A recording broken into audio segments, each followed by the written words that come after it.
Explication de la fin du film La Plateforme 2. Alors comme tous les films, il y a différentes interprétations possibles. Si vous n'êtes pas d'accord avec la mienne, je vous laisse le dire en commentaire. Donc, déjà, en ce qui s'agit de l'histoire, on voit que la fille, à la fin, rejoint le protagoniste du premier film, La Plateforme. Et donc, logiquement, comme on voit qu'ils se connaissent, on peut penser qu'en fait, ce type, c'est le père de l'enfant qui est mort quand la personne raconte pourquoi elle est arrivée dans la plateforme.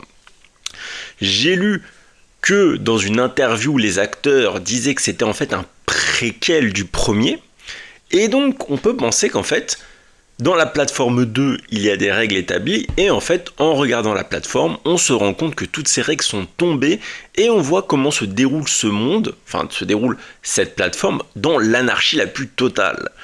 Ensuite, élément du film, la plateforme 2, on voit que seul l'enfant peut être sauvé.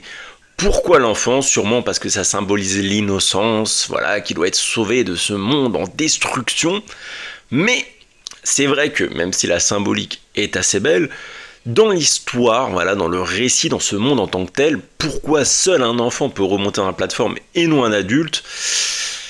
Il n'y a pas vraiment d'explication, voilà. La symbolique est belle, la logique à l'intérieur du monde l'est beaucoup moins.